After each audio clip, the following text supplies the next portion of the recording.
नमस्कार दोस्तों, आपका स्वागत है आपकी यूट्यूब चैनल स्टेनोग्राफी मास्टर की ओपी शुक्ला बुक की डिक्टेशन सीरीज़ में। गति 100 शब्द प्रति मिनट से डिक्टेशन स्टार्ट होगी 5 सेकंड पश्चात। स्टार्ट।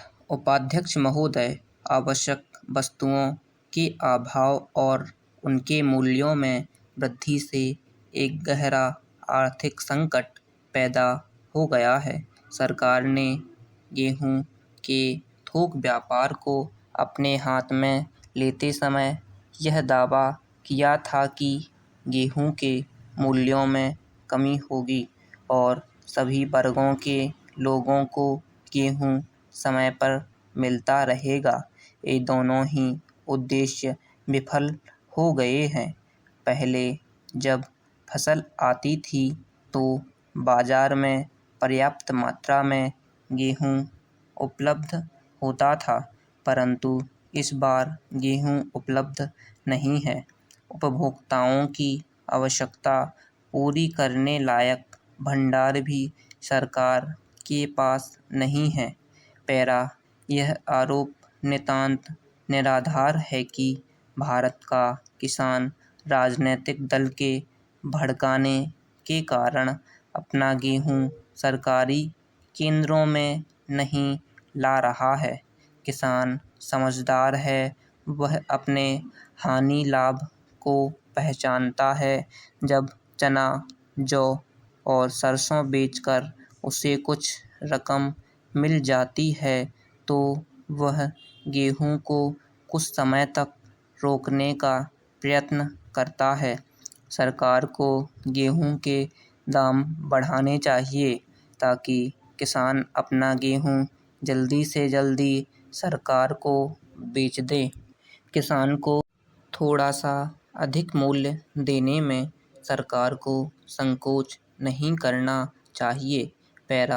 आज कोयले की इतनी कमी है कि जहां पर कोयला होता है वहां पर भी कोयला लोगों को नहीं मिल पा रहा है।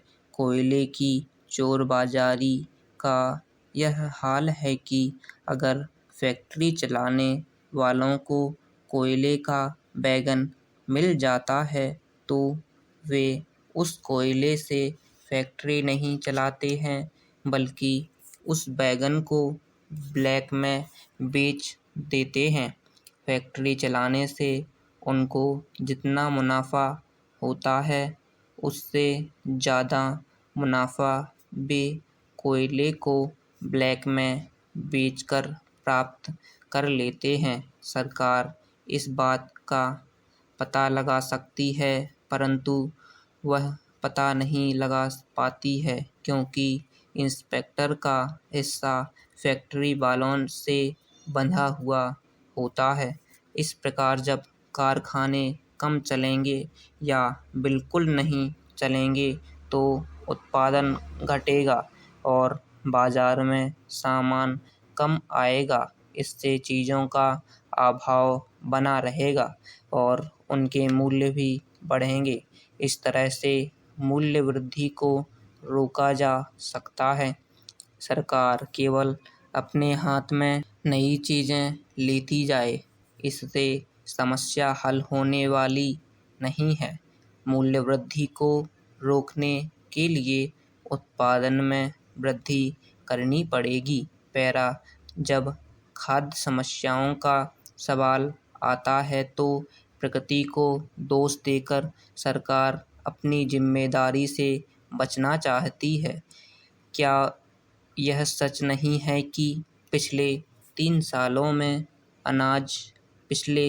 सालों से अनाज की पैदावार घट रही है?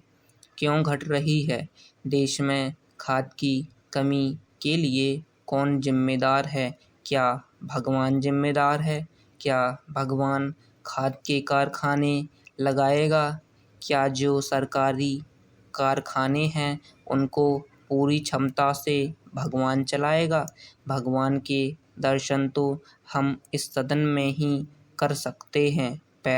सरकार कहती है कि वर्षा कम होने के कारण बिजली कम पैदा हुई। मैं इस बात को नहीं मानता। कोयले से बिजली पैदा करने के लक्ष्य पूरे नहीं किए जा सके। अणु बिजली पैदा करने के जो लक्ष्य निर्धारित किए गए थे, वे आज तक पूरे नहीं हुए।